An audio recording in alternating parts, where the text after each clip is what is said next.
Po kultnih romanu in filmu je prvo slovensko odrsko uprizoritev doživelo delo Dominika Smoleta Črni dnevi in beli dan in film Boštjana Hladnika Ples v dežju iz konca 50. in začetka 60. let prejšnjega stoletja. V koprodukciji sta Ples v dežju na oder postavila Mestno gledališče ljubljansko in novomeški Anton Podbevšek teater. Na videz ta pisava, bodisi vizualna, bodisi roman, je zaprta, je težko razumljiva. Na drugi strani je pa ravno po literaturi in po filmu naša gledališka interpretacija razprla ali pa dala zrak ali pa dala pač neko peto bistvo, neko kvintesenco vsemu, tako da umetniški objekt, torej gledališka predstava, ki imamo pred sabo, je izjemno komunikativna na treh nivojih. Na nivoju pač uprizarjanja sanj, na nivoju asociacij in pa na nivoju pač realnega, stvarnega, budnega življenja. Generacija Dominika Smoleta skupaj s Tarasom Kermaunerjem in Primožem Kozakom si v slovenskem gledališkem prostoru zasluži oživitev, je prepričan Bergar. Predstava je sicer nastajala zelo poglobljeno.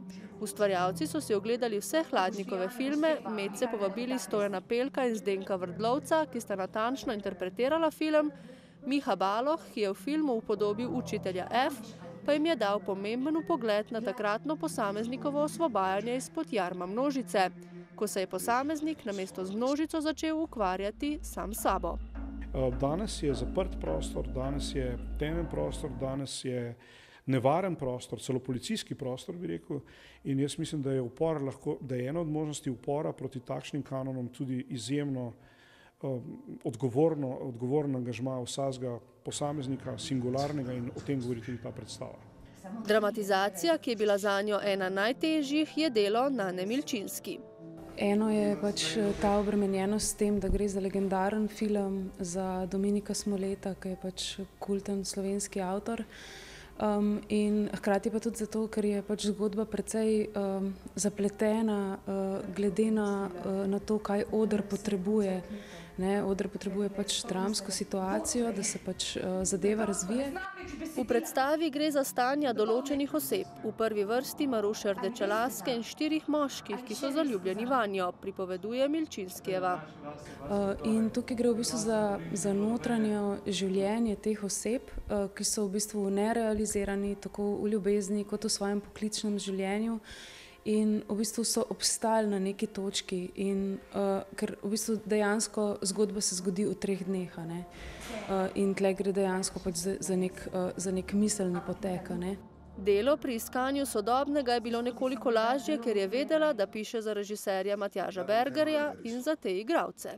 En je veliko lažje v bistvu potem, ko si že vizualno znaš predstavljati, ko nekomu v usta polagaš neke besede, v bistvu sem potem znotraj tega, pa znotraj Dominika Smoletovega jezika našla neko zadovoljstvo, ko me v bistvu sem na koncu pač zelo uživala v tem.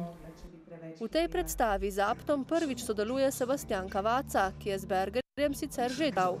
Tokrat se vživil vlogo glavnega moškega lika učitelja F oziroma slikarja Petra iz filma. Je pač nerealiziran slikar, ki se išče tako znotraj svojega metjeja, se pravi slikarstva, in pa ljubezensko nerealiziran oziroma znotraj odnosov nerealiziran posameznik. Na tem smo tudi gradili, jaz sem na tem delu vlogo, na tem smo gradili predstavo. In ta vloga je bila zanj velik izziv. Ker je ena velika količina teksta, ki jo je treba povedati. Predstava zahteva kar precejšnjo koncentracijo, tako da vsaka predstava znova mi je izziv.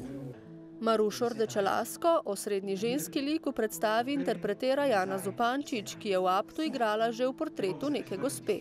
Maruša je igralka, nesrečno zaljubljena v slikarja Petra, ne živeta v ljubezni, v poklicu, se pravi, neskončno si želi, da bi zaživela vsaj v stihih, pa ji tudi to ne uspe. Sanjari, dela načrte, kako bi lahko zaživela drugače, boljš, sanjari, pa se ne konča, tako najbolj srečno. In ta predstava, je prepričan Berger, pušča pomembno dediščino tudi za naprej. Ker smo se vendar vrnili v neko klasiko, kjer jaz mislim, da že v prihodnem letu, da bosta na programu, ne morem zdaj še razkriti teh kart, saj 2 veliki klasični svetovni deli. To si novomeško občinstvo, ki je, tako Berger, eno najboljših, gotovo zasluži.